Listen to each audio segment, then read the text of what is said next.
आपका फिर से एक बार फिर स्वागत है हमारे चैनल पर। इससे पहले हमने आपको वीडियो बताई है कि लर्निंग क्या होती है, कैरेक्टरिस्टिक्स ऑफ लर्निंग हमने पढ़ा है। इससे पहले बहुत इंपॉर्टेंट जो बुक के अकॉर्डिंग NIOS की जो बुक है उसके अकॉर्डिंग बताई थी जो मेन कैरेक्टरिस्टिक्स थी, जिसमें 2-3 हमने पढ़ी कि लर्निंग इंडिविजुअलिस्टिक है या लर्निंग इज़ द लर्निंग जो है आउटकम है इंटरेक्शन विद द एनवायरनमेंट का। तो हमने जो कैरेक्टरिस्टिक्स थी वो देख रही थी। अब इसके बाद जो आगे बुक में आता है आप स्क्रीन पर देख सकते हैं कि उसके बाद जो नेक्स्ट टॉपिक है वो सीधा सीधा सा है कि what is the factor affecting learning. वो कौन से फैक्टर्स हैं जो लर्निंग को अफेक्ट करते हैं। तो बेसिकली जो इम्पोर्टेंट हैं 4 जगह पर, इनको 4 फैक्टर्स लिए गए हैं, उनके बारे में हम सीधा सीधा इधर उधर ना जाके सीधी बात करेंगे एग्ज़ाम के लिहाज से। और वैसे भी आप थोड़ा सा अगर जानकारी रखना चाहते हैं तो पढ़ लेंगे, बहुत जो है मज़ेदार हैं और इंटरेस्टिंग है नॉलेज के लिहाज से। तो लर्निंग एंड मैच्योरेशन, पहला जो टॉपिक है वो है लर्निंग एंड मैच्योरेशन। तो बेसिकली लर्निंग जो हमारी प्रभावित होती है वो हमारी मैच्योरेशन से प्रभावित होती है। तो सबसे पहला क्वेश्चन होता है कि भाई मैच्योरेशन क्या है, व्हाट इज मैच्योरेशन।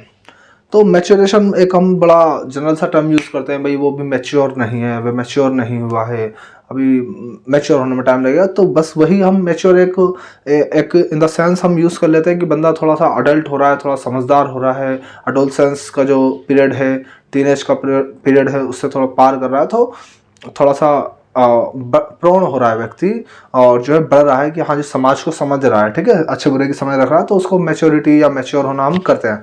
बट अभी एग्जैक्ट मीनिंग जो मैच्योरेशन का क्या है, मैच्योरेशन का जो मीनिंग है वो हम एक तरीके से बेसिक लेंगे तो इसमें यह देखा जाएगा कि आपकी जो मसल्स वगैरह हैं, किसी चीज़ को किसी काम को करने के लिए जो मसल्स हैं वो पूरी तरह से जो है वो डेवलप हुई हैं या नहीं। एक तरीके से डेवलपमेंट ऑफ द मसल्स कह सकते हैं कि अगर मैं इस मार्कर को पकड़ रहा हूं तो मेरे हाथ पर जो कंट्रोल है, ठीक है, तो कंट्रोल कह सकते हैं या ग्रोथ ऑफ द मसल्स। तो कंट्रोल ओवर किसी जो ऑर्गन है हमारा उनको कंट्रोल कर रहे हैं, तो वो मैच्योरेशन कहलाएगा कि कंट्रोल है।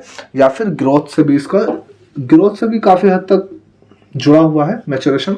ग्रोथ डेवलपमेंट का ही प्रोडक्ट कहा जा सकता है, क्योंकि मैच्योरेशन होती तभी जब ग्रोथ और डेवलपमेंट हो। तो मैच्योरेशन बेसिकली जो है हमारा कि हमारा जो बॉडी है वो एक तरीके से ग्रो कर रही है, डेवलप कर रही है, वही है मैच्योरेशन। अब मैच्योरेशन जो है लर्निंग को किस तरह से प्रभावित करती है तो हम वो देखेंगे।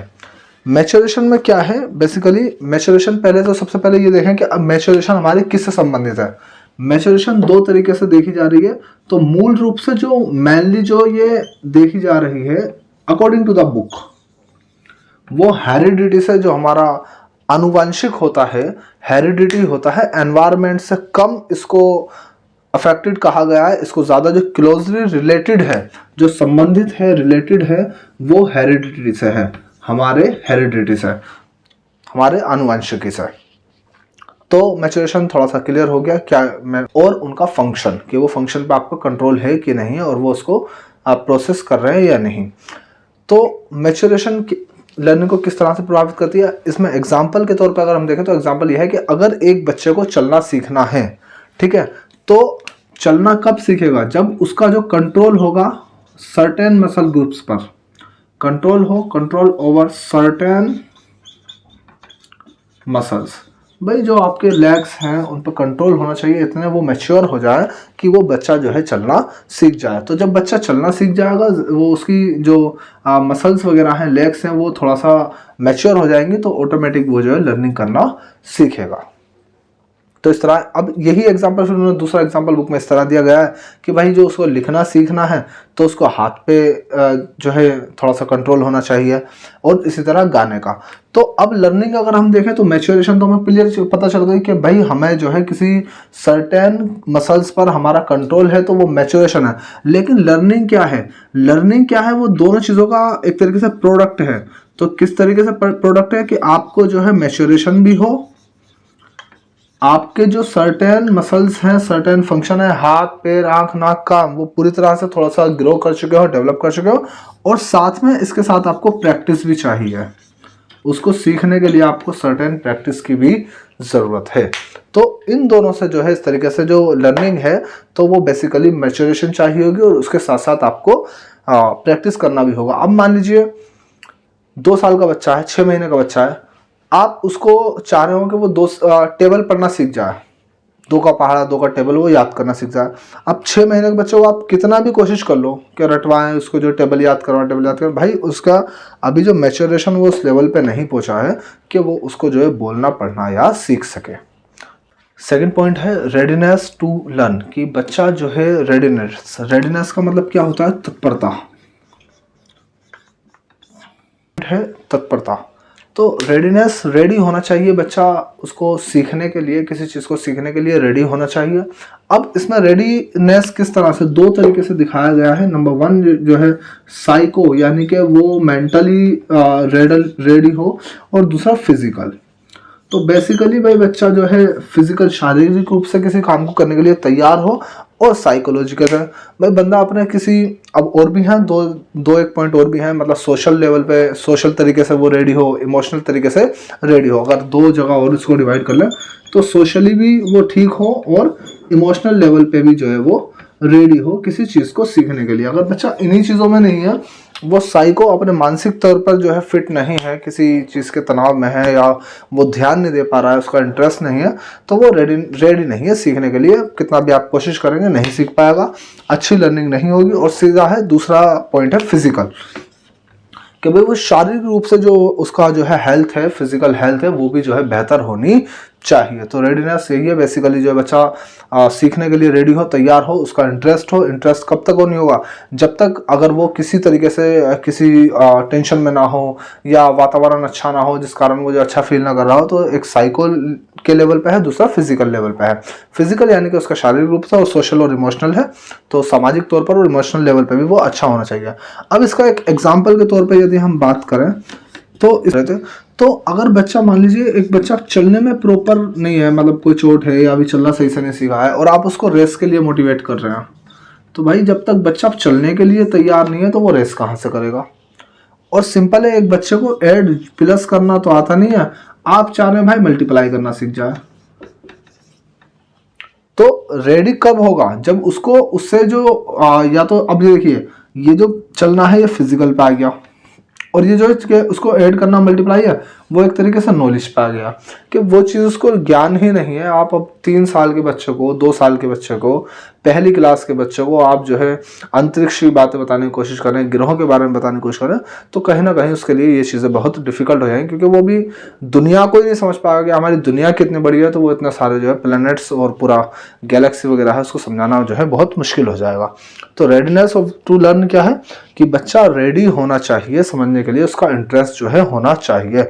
सेकंड पॉइंट जो है हमारा ये समाप्त हो गया। तो हमारा कौन सा फैक्टर है जो लर्निंग को अफेक्ट करता है, तो वो थर्ड है हमारा एनवायरनमेंट। यहाँ एनवायरनमेंट से जो यहाँ मतलब दिया गया है, लर्निंग एनवायरनमेंट यानी कि बच्चा जहाँ सीख रहा है उस जगह का एनवायरनमेंट।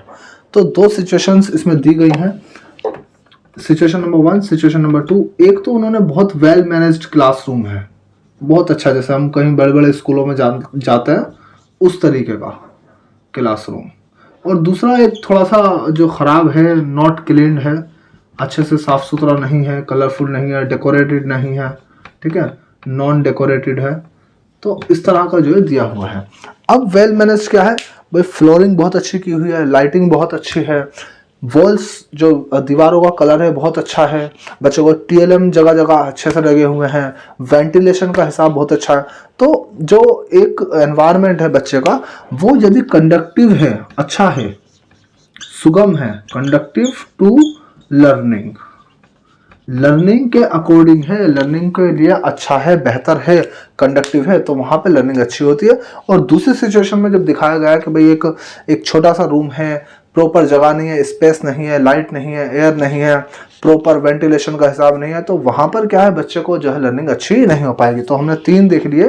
पहला देखा लर्निंग एंड मैच्योरेशन, मैच्योरेशन जब तक नहीं है, बच्चा मैच्योर नहीं है, तो तब तक लर्निंग अच्छी होगी। दूसरा हमने पॉइंट देखा रेडीनेस टू लर्न, कि वो सीखने के लिए रेडी होना चाहिए। तो यहाँ पे बेसिकली रेडीनेस टू लर्न में एक चीज और कही गई है कि आपको जब वो रेडीनेस देखनी है तो ये देखना पड़ेगा कि आपको बच्चे के इमोशनल एंड इंटेलेक्चुअल, ये थोड़ा सा रह गया था बट छोड़ने से अच्छा है, बता दो, इंटेलेक्चुअल नॉलेज आपको उसके इमोशनल डेवलपमेंट और इंटेलेक्चुअल डेवलपमेंट के बारे में जानकारी होनी चाहिए बच्चे का, कि बच्चे का हमें पता है कि भाई किशोर अवस्था में, एडोलसेंस में बच्चा की थोड़ा सा मानसिक जो है तनाव की सिचुएशन होती है, बहुत ज़्यादा इमोशनल हाई पर और डाउन हो जाते हैं। और इंटेलेक्चुअल में भी वही है कि आपको बच्चे का मानसिक स्तर पता होना चाहिए वो कितना है। लास्ट जो पॉइंट है वो है लर्निंग एंड मोटिवेशन। भाई मोटिवेशन है चौथा और लास्ट जो पॉइंट है। 4 फैक्टर दिए गए हैं। पहला मैच्योरेशन, दूसरा वो रेडीनेस। फर्स्ट पॉइंट है मैच्योरेशन, सेकंड पॉइंट है रेडीनेस, थर्ड है लर्निंग एनवायरनमेंट और नंबर 4 इज द मोटिवेशन। बच्चे को मोटिवेशन यदि बच्चे के पास है, बच्चे के अंदर मोटिवेशन है, तो वो जो है वहाँ पे लर्निंग जो है अच्छी हो जाती है। बच्चे को लर्निंग अच्छी तब होगी जब वो किसी काम को करने के लिए अंदर से विलिंग है, मोटिवेटेड है। अब मोटिवेशन सेकंड फैक्टर जो लास्ट फैक्टर है लर्निंग एंड मोटिवेशन है। लर्निंग एंड मोटिवेशन, बच्चा जो है किसी चीज़ को सीखने के लिए मोटिवेटेड होना चाहिए, उसका जो है अंदर से जो है विलिंग हो करने को, किसी काम को सीखने का। तो लर्निंग एंड मोटिवेशन 2 तरीके के बुक में, अकॉर्डिंग टू द बुक, किसी भी बुक में है मोटिवेशन 2 ही तरह के दिए होते हैं, एक आंतरिक और बाहरी। तो पहला है इंस्ट्रिंसिक और दूसरा एक्सट्रिंसिक। कई लोगों को पता होगा कि इंस्ट्रिंसिक मोटिवेशन क्या होता है और एक्सट्रिंसिक क्या होता है। इंस्ट्रिंसिक यानी कि अंदरूनी, एक्सट्रिंसिक यानी कि बाहरी। तो एक ऐसी फोर्स जो बच्चे के एक अंदर है, एक दूसरी उसको जो है फोर्स किया जा रहा है, ज़बरदस्ती बच्चे को किसी चीज़ के बारे में बताया जा रहा है, भाई ये बहुत अच्छा है, आप ये करो तो ये बन जाओगे, वो करो तो वो बन जाओगे, आपने ऐसा करो तो आपको पैसे दिए जाएंगे, ग्रेड लाओगे, फर्स्ट पोजीशन लाओगे, इनाम मिलेंगे। तो बेसिकली जो एक्सट्रिंसिक से अगर मैं स्टार्टिंग करूँ तो एक्सट्रिंसिक में जो है बेसिकली रिवार्ड जो है बच्चा किसी इनाम के लिए, ग्रेड के लिए जो है बच्चा कर रहा हो काम के, भी उसको रिवार्ड मिलेगा, पैसा मिलेगा, ग्रेड मिलेगा, तो वो एक्सट्रिंसिक हो जाएगा। इंस्ट्रिंसिक क्या होगा? इंस्ट्रिंसिक यानी कि अंदरूनी करना है। कई बच्चे होते हैं, आपने उनको होमवर्क दिया, उनको बस करना है, चाहे टीचर जो है ज़्यादा फोर्स करे या नहीं करे, उनको करके लाना है, खुद दिखाना है, सर जी ये देखिए हम करके लाए हैं, मैम हम जो ये करके लाए हैं। तो इंस्ट्रिंसिक यानी कि उसका आंतरिक मोटिवेशन है, वो उस चीज़ को करने के लिए खुद ही रेडी है, खुद ही मोटिवेटेड है।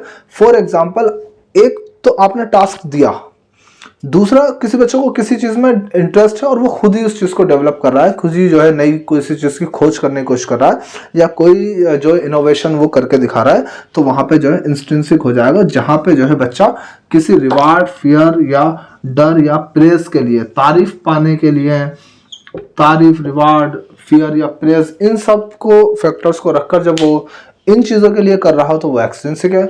और जब वो खुद से ही करना चाह रहा है कि मतलब उसको इतना ज़्यादा नहीं है कि भाई इनाम नहीं चाहिए, ग्रेड नहीं लाने पोजीशन, भाई यही है। जैसे हमने मूवी देखी थी आमिर खान की जो मूवी है 3 इडियट्स, क्या है भाई, आपको करना है, पैशन आपका उस चीज़ को, और वहाँ पे क्या है भाई, पास होना है, भाई फर्स्ट आना है, टॉप करना है।